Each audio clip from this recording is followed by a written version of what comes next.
بسم اللہ الرحمن الرحیم۔ السلام علیکم، ویلکم ٹو مائی چینل ماں ایک جہاں، جہاں ہم بنائیں گے اپنے بچوں کو مضبوط اور جرأت مند۔ بچے کا ذہن ایک خالی صفحے کی طرح ہوتا ہے، اور اس صفحے پر سب سے پہلا جملہ تم ویلیویبل ہو ماں باپ لکھتے ہیں۔ بچے کا اپنے آپ کو قابل عزت سمجھنا، اپنی قدر جاننا اور اپنی صلاحیتوں پر یقین رکھنا، یہ سیلف رسپیکٹ اور سیلف اسٹیم کی نشانیاں ہیں۔ انہی خوبیوں کی وجہ سے بچہ مشکلات سے ڈرتا نہیں، بلکہ ان کا مقابلہ بڑی بہادری سے کرتا ہے۔ سیلف اسٹیم دماغ کا سیکیورٹی سسٹم ہے۔ جب ماں باپ کی طرف سے بچے کو پازیٹیو ورڈز اور رسپیکٹفل ریئیکشنز ملتے ہیں تو بچہ اپنے آپ کو قیمتی محسوس کرتا ہے۔ بچے کا یہ احساس اس میں ڈیسیژن میکنگ اور سیلف کانفیڈنس پیدا کرتا ہے، جو اس کی تعلیمی سرگرمیاں ہوں، نصابی سرگرمیاں ہوں یا معاشرتی سرگرمیاں ہوں، اس میں بہت زیادہ فائدہ مند ثابت ہوتا ہے۔ تو ایز اے پیرنٹس ہم اپنی پیرنٹنگ میں کیا طریقے اپنائیں کہ ہم اپنے بچے کا سیلف اسٹیم بوسٹ کر سکیں؟ ان طریقوں میں سب سے پہلا طریقہ نمبر 1 پہ جو ہے، اس میں پریشر نہیں، پریزنس، یعنی والدین کی موجودگی ہونا بہت ضروری ہے۔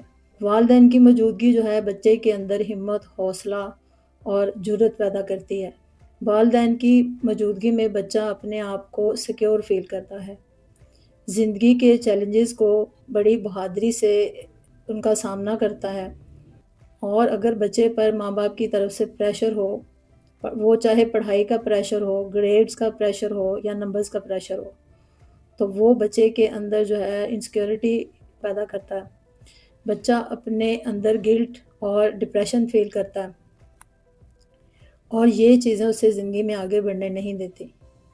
ماں باپ کی موجودگی میں بچہ اپنے آپ کو سیکیور جب محسوس کرتا ہے تو اس کو پتہ ہوتا ہے کہ ہر مشکل میں میرے ماں باپ میرے ساتھ کھڑے ہیں۔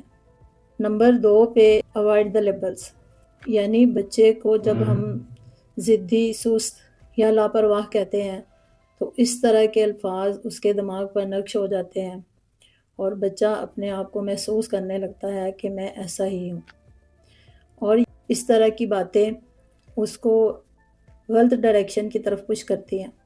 ہماری طرف سے کہے گئے اچھے الفاظ جیسے تم کر سکتے ہو، تم کوشش کرو، تم ذہین ہو، اس بچے کی ہر قدم پر رہنمائی کرتے ہیں۔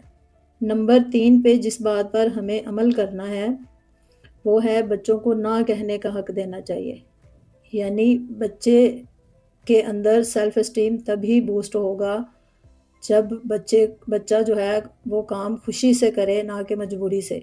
مجبوری میں کیے ہوئے کام میں بچے کا دل نہیں لگتا۔